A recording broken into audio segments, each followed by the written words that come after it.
Okay, கல்யாணம் எத்தனை வருஷம் ஆகுது? அண்ணாச்சி, அன்று காதல் பண்ணியது உந்தன் கண்ணம் கிள்ளியது, அடி இப்போதும் நிறம் மாறாமல் இந்த பேச விடாமல் செய்தால் மறந்து விடுவேன் நினைக்காதீர். நான் எல்லாத்தையும் ஞாபகம் வச்சிருப்பேன். பட்டுச்சேலை நகை நட்டு இந்த பாட்டை வீட்டுல பாட்டு அதெல்லாம் சொல்லியிருக்கவே மாட்டாங்க. மறந்துட்டாரு. மறக்கலாம் இல்ல, ஞாபகம் வச்சிருக்கேன். கல்யாணம் எத்தனை வருஷம் ஆகுது? 20 years ஆகுது. 20 வருஷம். ஓகே, ஒரு மொமெண்ட் உங்களுக்கு செம்ம ஹாப்பியா இருந்த மொமெண்ட் ஞாபகம் இருக்கும்ல? அது என்ன மொமெண்ட்? நம்ம லாஸ்டா ஒரு இடத்துல மொமெண்ட் சிரிச்சு செம்ம ஹாப்பியா இருந்த மொமெண்ட் ஞாபகம் இருக்கும்ல? அது ரொம்ப ரேர் தான் சார். எப்பயாவது ஒரு டைம் தான் அது மாதிரி நடக்கும். சிரிச்சு ஹாப்பியான மொமெண்ட் ரேர்னா என்ன அர்த்தம்?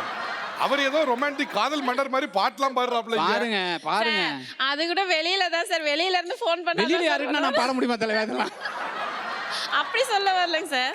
வெளியில இருந்து இப்ப சப்போஸ் அவங்க ஃப்ரெண்ட்ஸ் யாராவது ஃபோன் பண்ணாங்கன்னா நல்லா இது பண்ணுவாங்க, பேசுவாங்க, கொள்வாங்க. நம்ம கிட்ட அந்த அளவுக்கு இது கிடையாது. உங்களுக்கு உங்க ஃபேமிலில ஒரு மொமெண்ட் ஹாப்பியா செரிஷ் பண்ண மொமெண்ட், எங்கயோ வெளியில எங்கயோ டூர் போனப்போ ஜாலியா இருந்த மொமெண்ட்? சார் வெளியிலயே கூட்டு போக மாட்டா சார். சினிமாக்கு கூட கூட்டு போக மாட்டாங்க சார். கடைசியா நீங்க என்ன படம் பாத்தீங்கம்மா? கடைசியாவா என்ன படம்? ஏதோ ரஜினி படம் பார்த்தோம், என்னன்னு தெரியல. இதுக்கு எதுக்குமே நான் பொறுப்பு இல்ல சார். உண்மையிலேயே தமிழா ப்ரோகிராம் கூட்டோன்னா நான் இதுக்கு தான் சார் வந்தேன். பாத்தீங்களா? Bro had another plan. இவர் 4-5 வக்கீலோட தான் வந்திருக்காரு, பின்னாடி இருக்காங்க.